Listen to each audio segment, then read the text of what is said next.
நிறைவாக ஆதிபராசக்தி ஸ்லோகம் 13 பாகம் 101 3/5/2017.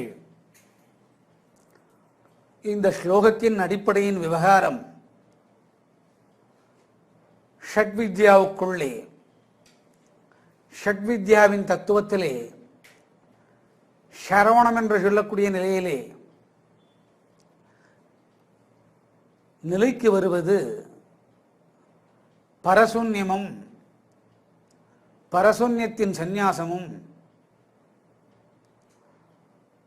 அந்த சந்நியாசத்தில் ஆழ்நிலை நினைவுகளும் தியானமும் தான். தியானத்தின் தன்மை, அதாவது சந்நியாசத்தின்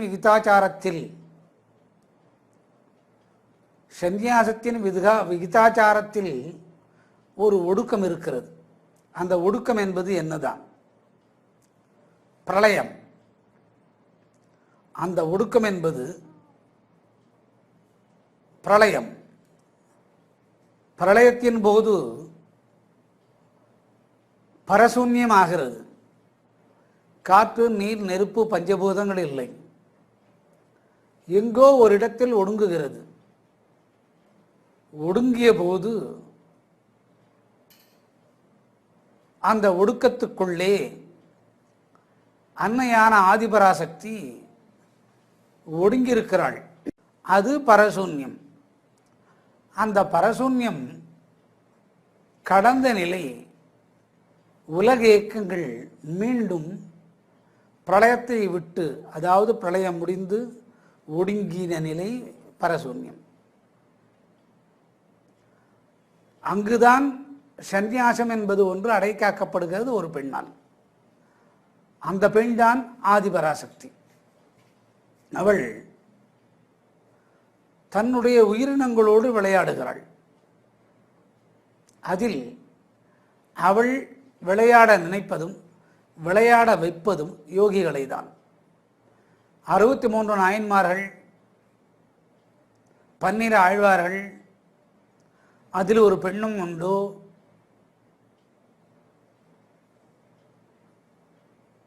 அவள் விளையாட சொல்கிறாள், விளையாட வைக்கிறாள். அன்னையை கட்டிப்பிடித்து விளையாடுகிறாள். பின்பு அவள் கட்டிப்பிடித்து விளையாடுவது ஒரு ஆனந்தமான நிலை. இந்த பரசூன்யத்தின் சந்நியாசத்தின் நிலை எங்கு துவங்குகின்றது? பிரளயத்திலிருந்து துவங்குகிறது. பிரளயம் முடிந்தாகிவிட்டது. அது உள் புகுந்து விட்டது. சலனமின்றி ஒரு இருட்டு வந்தது. அந்த இருட்டுக்குள்ளே அன்னை அமர்ந்திருக்கிறாள்.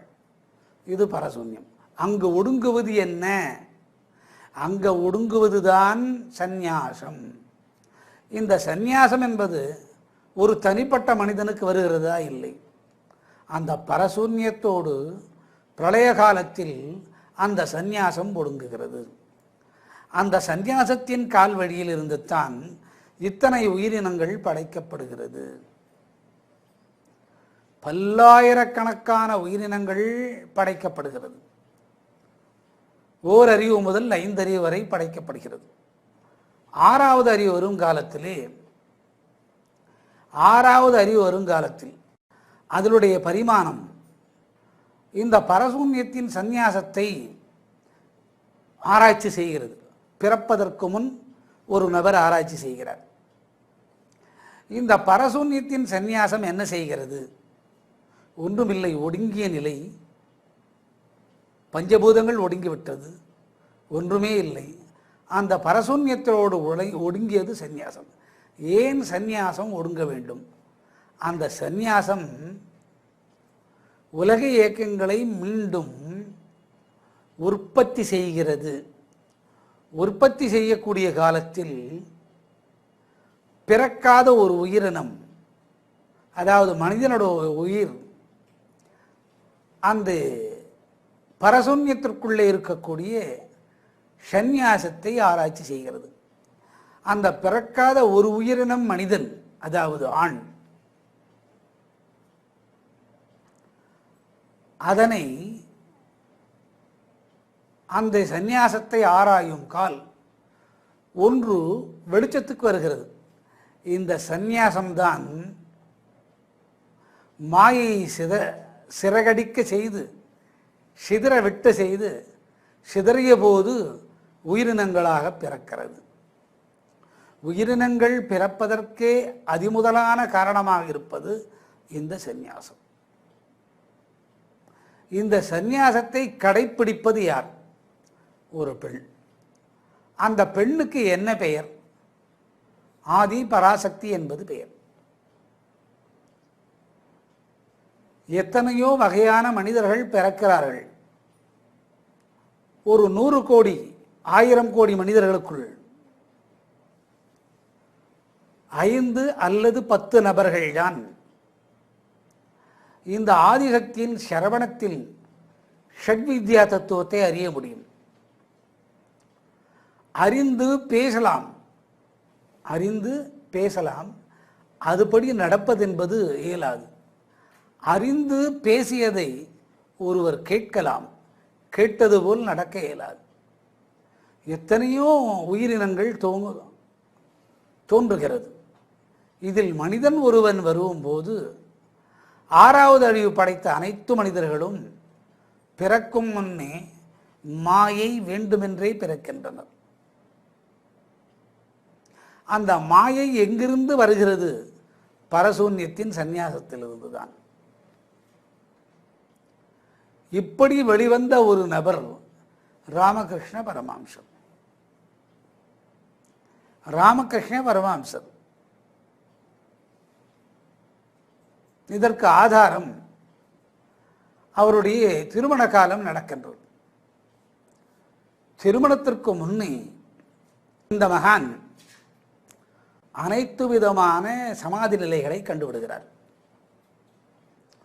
இப்பொழுது இந்த பரசூன்யத்தின் சந்நியாசத்தின் நிலையை இந்த ராமகிருஷ்ணன் என்ற உயிர் பிறப்பதற்கு முன் ஆராய்ச்சி செய்கிறது. ஆராய்ச்சி செய்தபோது வித்தையும் ஷட்வித்தையும் கடந்து சரவணத்தின் நிலைக்குள்ளே புகுந்து அன்னையோடு நாம் விளையாட வேண்டும் என்று நினைக்கிறான். பிறப்புக்கு முன்னே அன்னை தன்னோடும் விளையாடுவாள். பிறந்த பின் இந்த ஆனந்தத்தை அனுபவிக்கிறான். அது ஷட்வித்யாவில் சரணத்துக்குள்ளே வருகிறது. இது லீலையின் தத்துவம், ஒரு பெண்ணின் லீலையின் தத்துவம். ஒரு பெண்ணுடைய ஆதிசக்தியுடைய லீலையின் தத்துவம். ஏன் லீலையின் தத்துவம்? பிறப்புகள் ஒடுங்கும் போது இந்த ராமகிருஷ்ண பரமஹம்சன் போன்ற மகான்கள் தன் உடலை கடத்தி கிடத்தி நெருப்புக்கு இரையாக்கிய பின்னும் அந்த ஆனந்த நினைவான சோடுகள் பிறக்கப் போகும் அனைவருக்கும் உபயோகமாகும். இதை உயிருக்குள்ளே ருசித்தவன் ராமகிருஷ்ண பரமஹம்சன். உயிருக்குள்ளே ருசித்தவன் ராமகிருஷ்ண பரமஹம்சன்.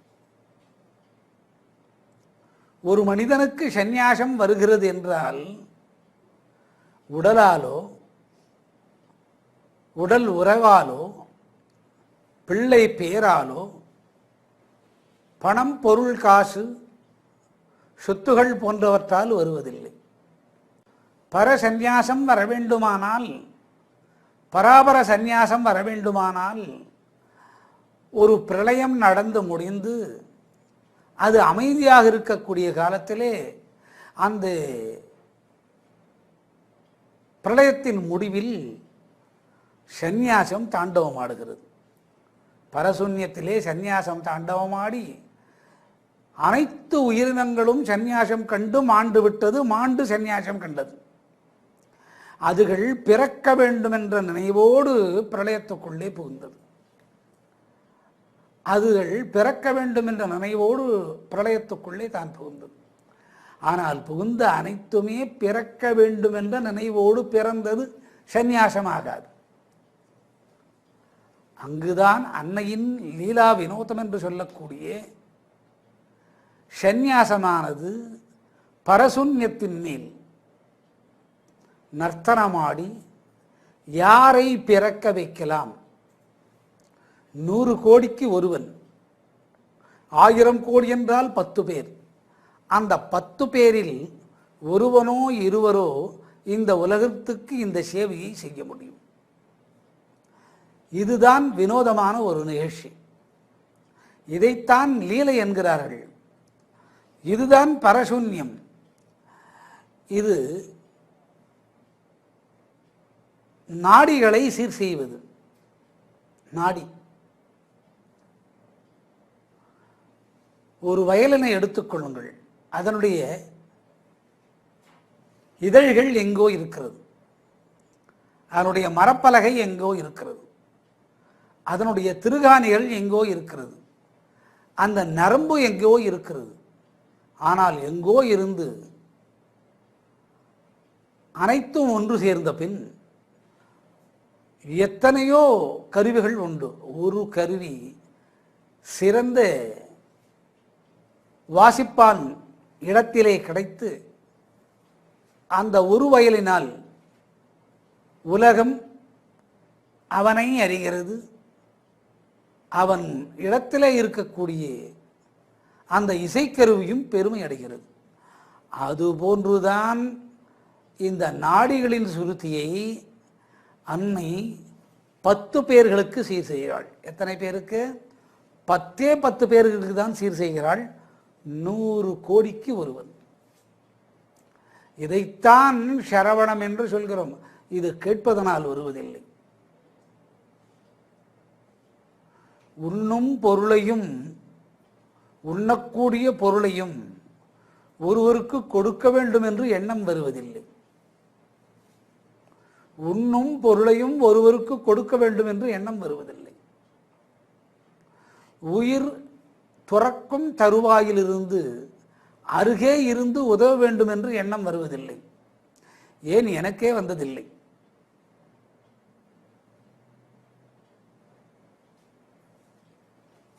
பிராமண குடியிலே பிறந்து பிரயோஜனம் இல்லையே, அது வர வேண்டும். இந்த மாதிரி சூழ்நிலைகளை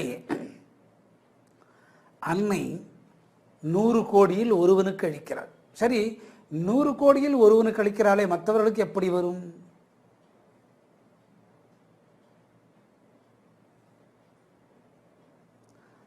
அதை ஆராய்ச்சி செய்யக்கூடிய திறன் அவனுடைய நாடிகளுக்கு கொடுக்கிறாள். இது ஏற்றுக்கொள்ள முடியாது. நாக்கு இருக்கிறது வாய்க்குள்ளே,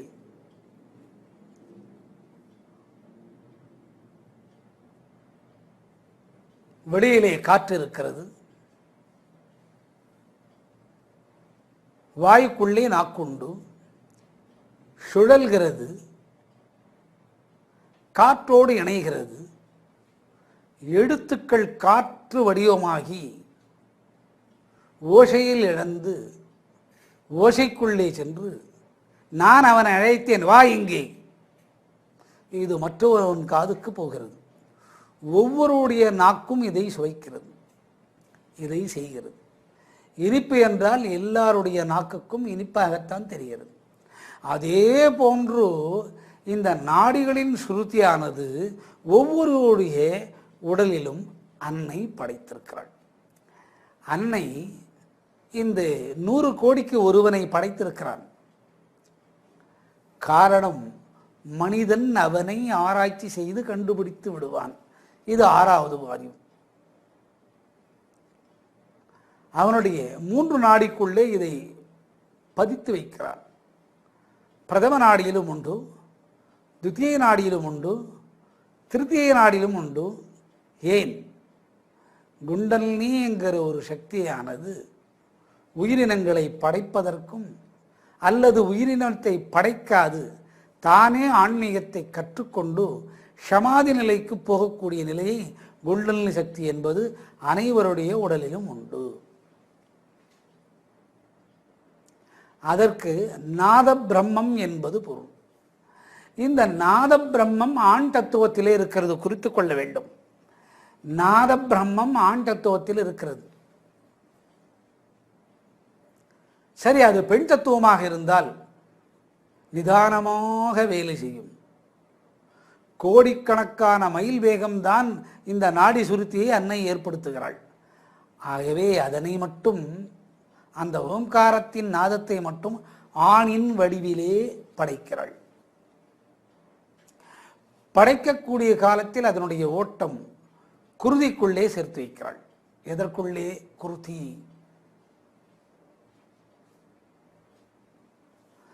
இதை அறிந்தவன் ராமகிருஷ்ண பரமஹம்சன் ஒருவனே இந்த நூற்றாண்டு 1000 ஆண்டு காலத்தில். அதுபோன்று யாரும் யோக சித்தாந்தத்தை உணர முடியாது. ஆனால் முயற்சி செய்தால் முடியும், முடிந்தே தீரும். முயற்சி செய்யாமல் நினைவின் வழியாக வெள்ளோட்டத்தை விட்டு ஒரு பெண் இதை முடித்து காட்டி விடுவாள். அதைத்தான் ஓம் விஷ்ணு விஷ்ணு திருத்திய பிரதான சரஸ்வதி தேவி வித்யா வித்யா வித்யா பவானே ஸ்லோக பிரதான பிரதிஷ்ட சரஸ்வதி லோகே சிஷ்டுதேவி சிங்கவாகினி சிங்காசனதிரேக அங்க சுந்தரி சரஸ்வதி தேவி பிரதான வித்யா சகசிரார நர்த்தன சக்தீஸ்வர பூஜா சரஸ்வதி துர்கா ரூபிணி லட்சுமி விஷ்ணு பூஜா சக்தி தேவி ஆதிபராசக்தி மாதா பாத நமஸ்துதே என்று சொல்கிறார். இதனுடைய இயக்கம், சந்நியாசத்தின் இயக்கம் பெண் உடலுக்குள்ளே உண்டு. சந்நியாசத்தின் இயக்கம் பெண் உடலுக்குள்ளே உண்டு. இதுதான் உண்மை. அதற்கு சரவணத்தின் தத்துவம் ஏன் உணர முடியவில்லை? தன்னுடைய உடல் மேல் பற்றுதல், தன்னுடைய பஞ்சபூதங்கள் மேல் பற்றுதல். கால் விரலில் நகத்தில் சற்று உராய்வு ஏற்படுத்தினால் தலைவலிக்கும். தன்னுடைய உடல் பாங்கு மேல் பற்றுதல். அவர் பேசுகிறார், எனக்கு தலை வலிக்கிறது, சம்பந்தம் உண்டா? என்னுடைய வீட்டுக்காரனால் தான் கெட்டது, சம்பந்தம் உண்டா? என் மனைவியால் கெட்டது, சம்பந்தம் உண்டா? இல்லை. பஞ்சபூதங்கள் இதிலே ஒடுங்குவதில்லை. ஒரு பெண்ணால் இந்த ரசனையை சாதாரணமாக அறிந்து கொள்ளும் நிலையில் சரவணம் என்று சொல்லக்கூடிய ஷட்வித்தைக்குள்ளே அன்னை படைத்திருக்கிறாள். எத்தனை ஆனந்தம் பாரும்! எத்தனை ஆனந்தம்! 7056 கோடி லட்சம் அல்லது லட்சம் கோடி விதைகளை ஒரு நினைவில் சுற்றிருக்கக்கூடிய தன்மை அன்னையிடத்திலே உண்டு. ஆகவே அவளுடைய திருமேனியை காட்டி அருள்கிறாள். அந்த திருமேனியை காட்டி அருளிய காலத்தில் அந்த திருமேனியை எப்படி காட்டுகிறாள்? ஆடையன்றி அவளுடைய திருமேனியின் அழகை காட்டுகிறாள். அப்படி காட்டக்கூடிய பார்த்த பக்தனானவன், அப்படி காட்டி அதை பார்த்த பக்தனானவன் அந்த பரசந்நியாசத்துக்கும் பராபர சந்நியாசத்துக்கும் வந்து விடுகிறது. இது எந்த இடத்தில் போய் இந்த நினைவு தொழுகிறது? இந்த பரசூன்யத்தை அடைக்காத்து கொண்டிருக்கக்கூடிய சந்நியாசத்தை சென்று இந்த சந்நியாசம் தொழுகிறது. அப்பொழுதுதான் ஒரு முழு மனிதன் சந்நியாசியாக ஆகிறார். இதை கற்று பிறந்தவர்கள்தான் தசாவதாரத்தின் நிலை. 63 நாயன்மார்கள் நிலை, 11 ஆழ்வார்களின் நிலை, 12வது ஆண்டாளின் நிலை. இதை கற்றுக்கொள்வது, இதுதான் பரசூன்யத்தின் உலகம் ஆழ்ந்த நிலையில், நீருக்குள்ளே அமிழ்ந்து போன நிலையில், அந்த நீரின் மேல்வட்டத்திலே அன்னையான சந்நியாசத்தை அங்கு அடைக்காற்றுக் கொள்கிறாள். பிறந்த மனிதன் 100ல் 1 1010 இவர்கள் பிறக்கும் காலம் முன் இவருடைய ஜீவம் அன்னையிடத்திற்குள்ளே அடைபட்டு கிடந்து அன்னையிடத்திலே பிரிந்து வந்து அந்த ஜீவமானது உடல் இல்லை. இறந்தபோது ஏது உடல்? அந்த ஜீவம் பரசூன்யத்திற்குள்ளே இருக்கக்கூடிய சந்நியாசத்தை தொழுகிறது. அந்த மாதிரி தொழுந்து பிறப்பவர்கள், அந்த மாதிரி தொழுத பின் பிறப்பவர்கள் 1000 கோடியில் 10 பேர் தான். 1000 கோடியில் எத்தனை பேர்? 10 நபர்கள் தான். அந்த 10லே கூட மிகவும் தொன்மை வாய்ந்த இந்த சக்திக்கே வித்தாக இருப்பவன் ராமகிருஷ்ண பரமஹம்சன்.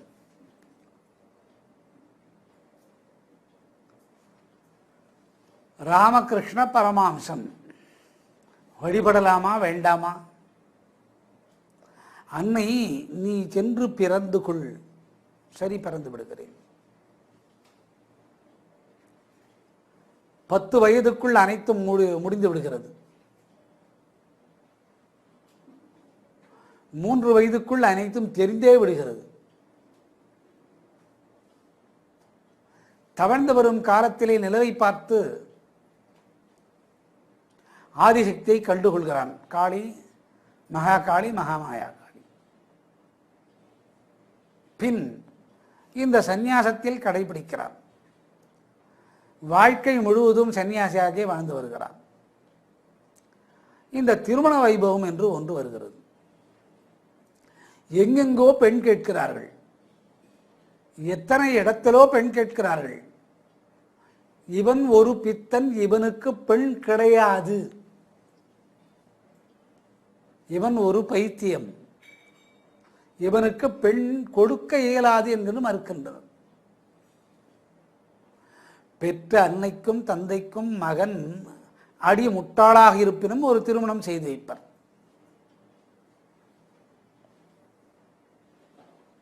அதுபோன்று ஏங்கி சிவபெருமானை தரிசனம் செய்கின்றனர். அந்த சிவபெருமான் சொல்கிறான், என்னிடம் கேட்டு பலன் இல்லை, அவனிடமே கேளுங்கள். யாரிடம்? மணமகனிடத்திலே கேளுங்கள் என்று சிவபெருமான் சொல்கிறார். மணமகன் ராமகிருஷ்ணனோ திருமணம் இல்லை என்றா அலைந்து கொண்டிருக்கிறான். அந்த வாழ்க்கையில் தான் ஈடுபடலாகாது. ஏன்? உலகம் அழிந்து பஞ்சபூதங்கள் ஒடுங்கி பரசூன்ய நிலையில் ஆழ்கடலிலே அமர்ந்தபோது அதில் ஒரு அன்னை இருக்கு. அந்த அன்னை ஆளுகைக்குள்ளே சந்நியாசம் ஒன்று அடை காக்க அந்த சந்நியாசத்துக்குள்ளே இருக்கக்கூடிய பிரஜைகள் வெளிவந்து உருவங்களாக பிறக்க வேண்டும் என்று பிரார்த்தனை செய்ய அந்த சந்நியாசத்தை ஆதிசக்தியிடத்திலிருந்து பிரிந்து வந்த ஜீவமான ராமகிருஷ்ணன் வேண்டிக் கொள்கிறான். நான் சந்நியாசியாக பிறக்க வேண்டும். இதுதான் சந்நியாசம். என்னிடத்தில் உண்டா சந்நியாசம்? இல்லை. இது கேட்போர் இடத்துல உண்டா சந்நியாசம்? இல்லை. கேட்டால் வருமா சந்நியாசம்? வரும். கேட்டால் ராமகிருஷ்ணன் வருவானா? கேட்டால் ராமகிருஷ்ணன் வருவான். கேட்டால் ராமகிருஷ்ணனை பார்க்க முடியுமா? கேட்டால் ராமகிருஷ்ணனை பார்க்க முடியும்.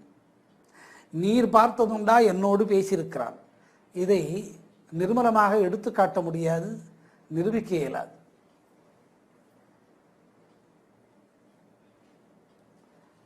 பல விஷயங்கள் சொல்லி நிரூபணமாக ஆனதுண்டு. அது வேறு கதை. இது சந்நியாசின் சக்தி, சந்நியாசத்தின் நிலை சக்தி. அப்படி வந்த ஒருவனுக்கு திருமணத்தை பேசுகிறார்கள். இவனுடைய நினைவு என்ன? காளியிடத்திலே இரவு 10 மணி முதல் 4 மணி வரை விளையாட வேண்டும். விளையாடிய பின் இவன் சோர்ந்து போகக்கூடிய காலத்திலே அவள் இவனோடு விளையாட வேண்டும். ராமகிருஷ்ணா, ராமகிருஷ்ணா, திருமணத்தை செய்து கொள் ராமகிருஷ்ணா. ராமகிருஷ்ணா, ராமகிருஷ்ணா, திருமணத்தை செய்து கொள். இது கேலிக்கூத்தாக இல்லையா? இதே பெண்தானே உலகை ஒடுக்கி தனக்குள்ளே நீருக்குள்ளே அமிழ வைத்து அதற்குள் அமர்ந்து தியானம் செய்து பரசூன்ய நிலை கொணர்ந்து சந்நியாசத்தை வைத்திருந்தாள். அங்கிருந்து புறப்பட்டு வந்தவன்தான், அவனுடைய ஜீவன்தான் இவளை வேண்டி சந்நியாசியாக பிறந்திருக்கிறான். அந்த சந்நியாசியை அதே மாக்காளி திருமணம் செய்து கொள் என்று சொல்கிறாளே, எத்தனை கருணை அந்த ராமகிருஷ்ணன் பரமஹம்சன் மேலே அந்த அன்னைக்கு இருக்க வேண்டும். கோடியில் ஒருவன், 1000 கோடியில் ஒருவன், 1000 கோடியில் ஒருவன். ராமாயணத்தில் சொல்லாத கருத்துக்கள், மகாபாரதத்திலே சொல்ல முடியாத கருத்துக்கள், பாலலீலையில் சொல்ல முடியாத கருத்துக்கள், இதிகாசங்களில் வேதங்களில் சொல்ல முடியாத கருத்துக்கள், உபநிடதங்களில் சொல்ல முடியாத கருத்துக்கள், காயத்ரி என்ற தத்துவார்த்தத்துக்குள்ளே சொல்ல முடியாத கருத்துக்கள். பித்தன் ஒருவன் சொல்கிறான், அன்னையே நான் அங்கிருந்து வந்தேன், நான் சந்நியாச வாழ்க்கை வாழ்கிறேன் என்று சொல்கிறேன், நீ என்னை திருமணம் செய்து கொள் என்கிறாயே. அன்னை எழுகிறாள், கண்ணா என்னிடத்திலே வா. அவனுடைய கன்னத்தில் 2 கைகளை வைத்துக்கொண்டு அன்னை ஆதிபராசக்தி, எனக்காக திருமணம் செய்து கொள். அம்மா, நான் உனக்காக திருமணம் செய்து கொண்டேனானால் என்னுடைய ஜீவன் பரசூன்யத்தின் சந்நியாசத்திலே வேண்டிக் கொண்டது, நீயும் அதற்கு ஆளுகை தந்தாய். நான் சந்நியாசையாக வாழ்ந்து கொண்டிருக்கிறேன். அதே மகாபாதகி என்னுடைய 2 கண்டத்திலும் உன்னுடைய கைகளை வைத்து திருமணம் செய்து கொள் என்று சொல்கிறாயே, இது என்ன லீலை? அதற்காகத்தானடா நான் உன்னை தொட்டு விளையாடுகிறேன். நான் படைத்த மனிதர்களிலே இத்தனை கோடி மனிதர்களில் ஒருவனை காணவில்லை. உன்னுடைய மனமும் உடலும் ஒரு பெண்பால் திரும்பினால், என்னது பெண்பால் திரும்பினாளா? நீ என்ன குருடியா? உனக்கு உளம் உள்ளதோ? நீ பெண்தானே, நீ என்னை தொட்டு விளையாடுகிறாய், நீ இந்த பேச்சுதனை பேசலாம்? அன்னை கேட்கிறாள். அன்னையை கேட்கிறாள், இந்த சந்நியாசியை பார்த்து நீ திருமணம் செய்து கொள் என்று கேட்கலாம்.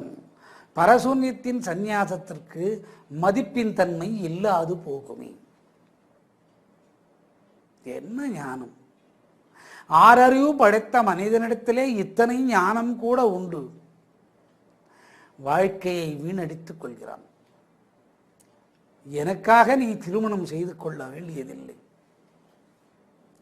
எனக்காக நீ திருமணம் செய்து கொள்ள வேண்டாம். உன் தாய் தந்தையர் சிவனிடத்திலே கதறி அழுகின்றாரே, அழுது போகட்டுமே, மாண்டு போவார்கள், போகட்டுமே. முட்டாளே, இப்பொழுது நான் உன்னை கட்டி அணைக்கிறேன் பார். அன்னை கட்டி அணைக்கிறாள். கிடைக்குமா இந்த சம்பந்தம்? அன்னை கட்டி அணைப்பும், அத்தையின் கட்டி அணைப்பும், மகளின் கட்டி அணைப்பும், மனைவியின் கட்டமைப்பும் உலக மாயை வென்றுவிட முடியாது. உலக மாயைக்குள்ளே எடுத்து செல்லும். அன்னை கட்டி அணைக்கிறாள், ஆனந்தம் கொள்கிறாள். மகனே, நீ பிறந்தபோது பரசூன்யத்திலே இருக்கக்கூடிய சந்நியாசத்தை எனக்குள்ளே இருந்து வந்த உன்னுடைய ஜீவன் வேண்டிக் கொள்கிறது. என்னவென்று? நான் சந்நியாசியாக வாழ வேண்டும். ஆம், அதுதான் உண்மை, அதுதான் சத்தியம். நான் சத்தியத்தை விட வேண்டாம் என்று சொல்லவில்லை. சத்தியம் உண்டு, அங்கே பார். அன்னை அணைத்துக் கொள்கிறாள், ஆனந்தம். தட்டி எழுப்புகிறாள், அங்கே பார். நீ வேண்டினாய் பரசூன்யத்தின் சந்நியாசனத்தடே, பரசூன்யத்தின் சந்நியாசத்திடத்திலே நீ வேண்டினாய். எனக்குள்ளிருந்து ஜீவனாக புறப்பட்டு எனக்கு சந்நியாசம் வேண்டும், அதாவது ராமகிருஷ்ணனுக்கு வேண்டும் என்று நீ வேண்டினாய், பிறந்து விட்டாய். உண்மை, நீ சன்னியாசியாகத்தான் இருக்க வேண்டும். ஆம், என்னை திருமணம் செய்து கொள்ள சொல்கிறாய். ஆம்,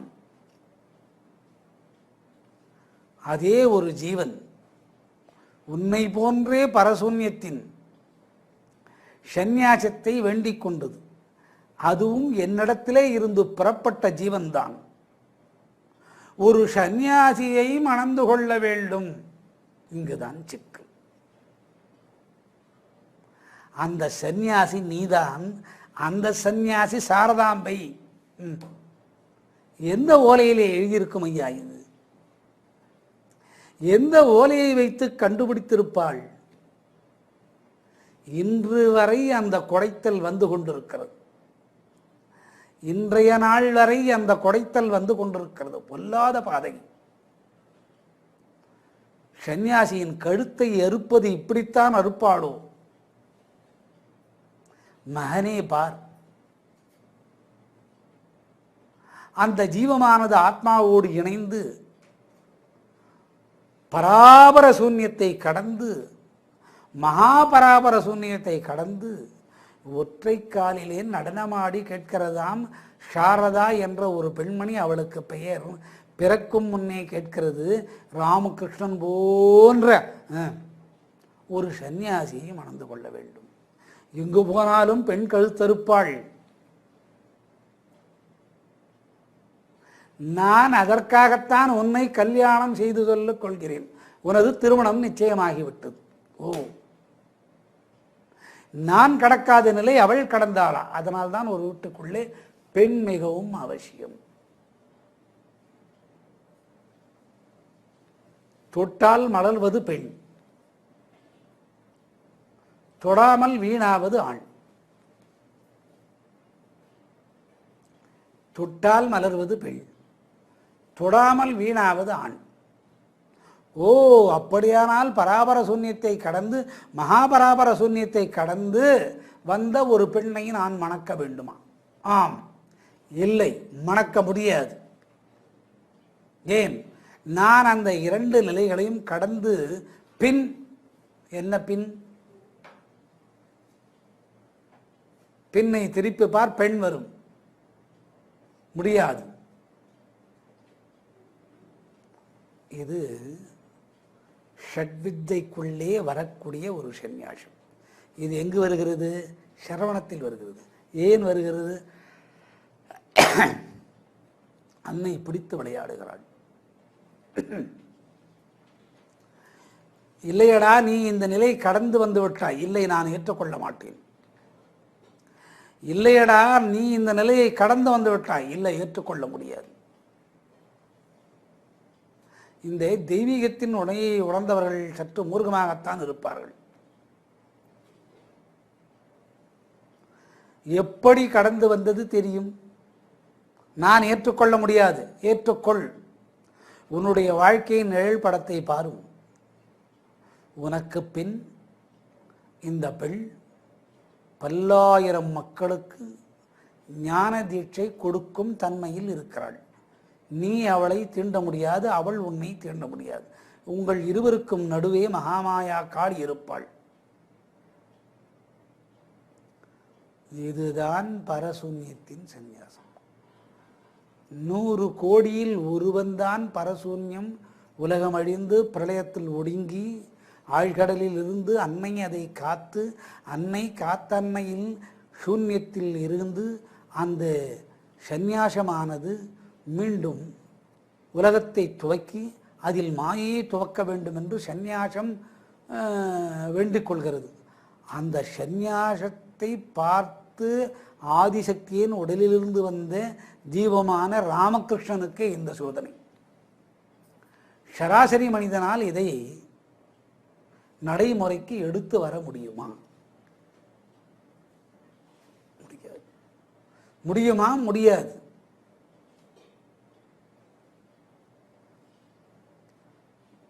முடியக்கூடிய வேலை இல்லை இது. அதனால்தான் 100 கோடியில் ஒருவன், 1000 கோடியில் 10 பேர். அவர்கள் தன்னுடைய நினைவுகளை, தெய்வீகத்தின் நினைவுகளை மக்களிடத்திலே சொல்லிவிட்டு சென்று விடுகின்றனர். இதுதான் உண்மை. தாயும் தந்தையும் வேண்டினர் என் மகனுக்கு திருமணம் வேண்டும் என்று. சிவன் சொல்லிவிட்டான், நீ சென்று உன்னுடைய மகனிடத்திலே கேள். மகனிடத்திலே கேட்கிறார், எனக்கு திருமணம் வேண்டியதில்லை, நான் திருமணம் செய்து கொள்ள மாட்டேன். இது போக்கிரித்தன்மை. ஆணையிடுகிறாள், நீ திருமணம் செய்து கொள்ள வேண்டும் என்று. அப்படியா, செய்து கொள்கிறேன். வேண்டாம் என்பவன் பார், இங்கு செல்லுங்கள், சாரதை என்ற ஒரு பெண் இருக்கும், அவளை பேசினால் கொடுத்து விடுவார்கள். அங்கு செல்கின்றனர். சாரதை வீட்டிலே மணமுடிக்க பேசுகின்றார்கள். சாரதியின் ஜீவமானது ராமகிருஷ்ணனை வந்து பார்த்து விட்டு போகிறது. இவன்தானோ அவன், அவன்தானோ இவன். ஒரு பெண் கண்ணால் ஒரு கணவனை பார்த்தால் இத்தனை வேலைகளை செய்திருக்கிறான் என்பதை புரிந்து கொள்வாள். இவன்தான் அடுங்குவதில்லை. பெண்ணுக்கு அத்தனை வலிமை கண். கோடான கோடி மயில் வேகத்திலே செல்லக்கூடிய மனதை அளந்து பார்க்கும் தன்மை ஒவ்வொரு பெண்ணுக்கும் உண்டு. உங்களுக்கும் உண்டு, என் மனைவிக்கும் உண்டு, என் மகளுக்கும் உண்டு, என்னுடைய பேத்திக்கும் உண்டு, உங்களுடைய பேத்தி இருந்தால் அவளுக்கும் உண்டு. திருமண பேச்சு நடக்கிறது. சாரதாம்பிகை முடிவார். இங்கு ஒரு கேள்வி உங்களுக்கு பிறந்திருக்கும். என்ன கேள்வி? பரசூன்யத்தின் சந்நியாசத்தை விரும்பி ஜீவனானது பிறக்கும் முன் ஆதிபராசக்தி இடத்திலே வெளியில் இருந்து வந்து வேண்டிக் கொண்ட பின் ஒரு உருவமாகி ஆணாக பிறந்தால் இதுபோன்று பிறப்பவர்களுக்கு மட்டும்தான் திருமணமாகும், வேறு ஒரு இடத்தில் இந்த நிச்சயம் ஆகாது. இதுதான் உண்மை. அதனால்தான் அந்த பரஞ்சோதியான ராமகிருஷ்ணன் இன்ன இடத்திலே பெண் இருக்கிறது என்று சொன்னான். எதற்காக?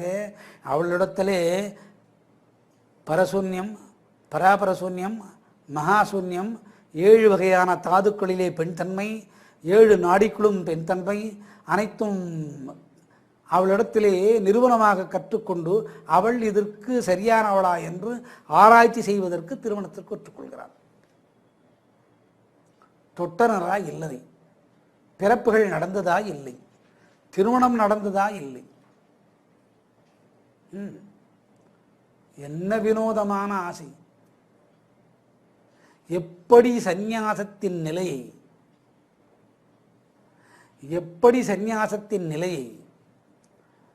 ஒரு பெண் தெய்வமான ஆதிசக்தியானவள் பராசக்தி வித்யா ஷட்வித்யாவுக்குள்ளே புகுத்தி சரவணம் என்ற நிலையிலே அவரை உணர வைத்து பிறப்பின் தன்மையை காட்டி அதனுடைய ரகசியத்தை கூட்டி கொடுத்து பிறப்பை காட்டுகிறாள்.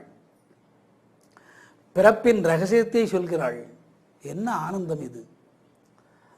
பிறப்பின் உறவுகள் என்னென்ன, அவள் ஒருத்தியே உறவு. இந்த பிறப்பு ஒன்று நிகழ்வதற்காக எத்தனை தேவர்களும் எத்தனை ரிஷிமார்களும் தவம் செய்கின்றனர். கண்ணனின் வாழ்க்கை வரலாறு இதுதான். கண்ணனின் வாழ்க்கை வரலாறு இதுதான். பிறந்தவனை சிந்திக்க வைத்து எதற்காக பிறந்தோம் என்பதை அவனை சிந்திக்க வைக்கிறாள். இது ஒரு பெண்ணால் தான் முடியும். பிறந்தவன் தன்னுடைய சிந்தனையை ஒரு பெண்ணை நோக்கி ஓட வருகிறாள். அந்த பெண் ஆதிபராசக்தியாக அருள் கூட்டுகிறாள்.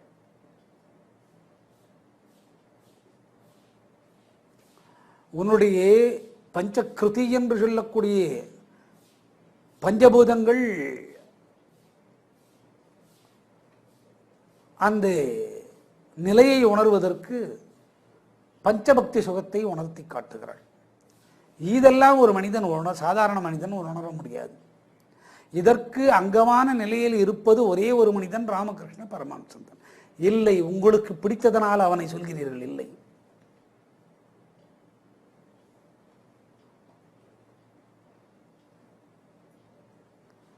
எனக்கு பிடித்ததனால் சொல்லவில்லை. அனைத்து மகான்களும் வாழ்க்கையை நான் அறிவேன். இல்லை, அறிவித்தனர். இதுதான் உண்மை, சத்தியம். அத்தனை மகான்களை ஆராய்ச்சி செய்யக்கூடிய காலத்தில் உருவத்தில் அழகில்லாத ஒரு மனிதனிடத்திலே மனம் ஒடுங்குகிறது. அதுபோன்று இருக்கக்கூடிய ஒரே ஒரு மனிதன் ராமகிருஷ்ண பரமஹம்சன் தான்.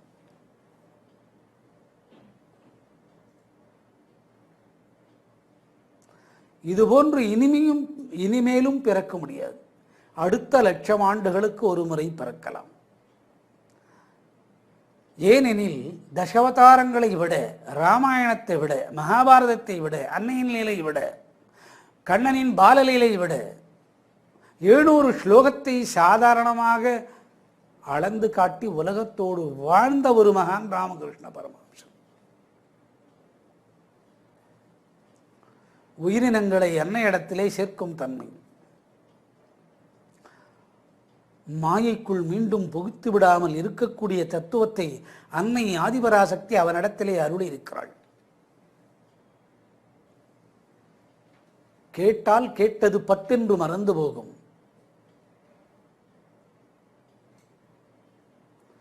கேட்டால் கேட்டது பட்டென்று மறந்து போகும். மறக்காமல் இருக்க வேண்டும். அவள் மூலியமாக அடுத்தது ஆன்மீகத்தை சொல்வது. இங்கு நெருக்கமாகிறது. இங்கு நெருக்கமாகிறது. அன்னை ஆன்மீகத்தை சொல்கிறாள். உனக்கு பெற்ற அன்னை சொந்தம் இல்லை, கட்டிய மனைவி சொந்தம் இல்லை. இங்கு ஒரு திருத்தம். கட்டிய மனைவி ராமகிருஷ்ண பரமஹம்சனுக்கு மட்டும் சொந்தம். காரணமேன்? அவர் பின்காலத்தில், அவருக்கு பின்னால் இதே தொண்டை விவேகானந்தனை வைத்து செய்கிறாள். இது ஆராய்ச்சிக்குரிய ஒரு விஷயம். சாதனை. நீங்கள் ஏதாவது சாதனை செய்ததுண்டா? இல்லை.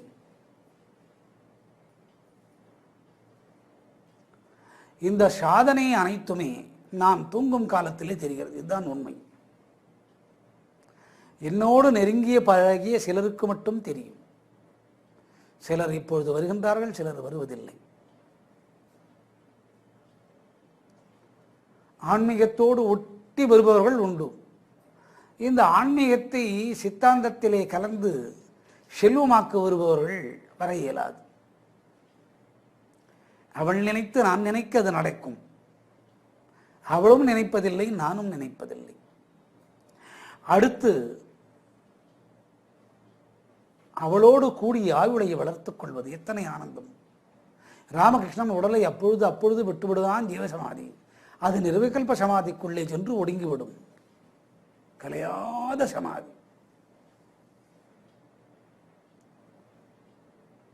இங்கிருந்து திருவண்ணாமலையில் சென்றால் ரமண மகரிஷியின் தத்துவம் அதுதான். எங்கும் இல்லை. வடநாடு தென்னாடு என்று அலைய வேண்டியதில்லை. 168 கிலோமீட்டர்.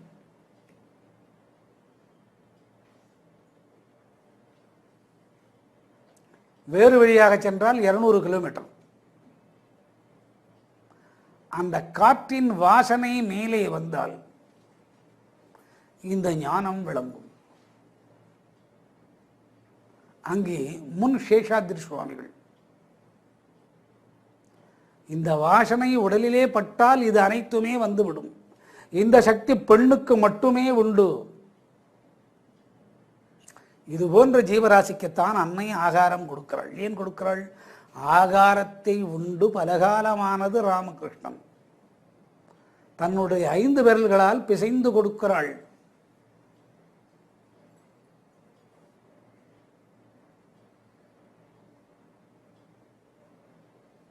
அன்னை கொடுக்கிறாள். எத்தனை ஆனந்தம்! கொடுக்கிறாள் அல்ல, ஊட்டி விடுகிறாள். ஊட்டி விடுகிறாள் அல்ல, 2 உதடையும் சேர்ந்த உதடையும் பிரித்து கிடுக்கென்று இருக்கக்கூடிய பல்லை விரித்து அவளுடைய வல கைகளால் ஆகாரத்தை ஊட்டுகிறாள்.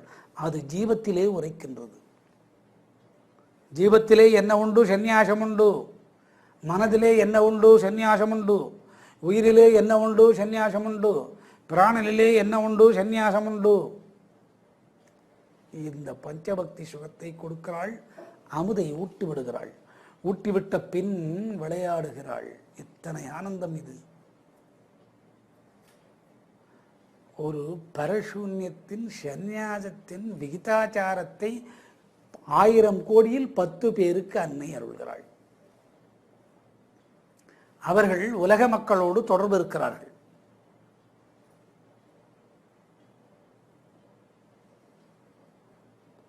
இந்த சாதகம் தொடர்ந்து வந்து கொண்டிருக்கிறது. ஒரு கால் எனது இறுதி காலம் இருக்குமோ தெரியாது.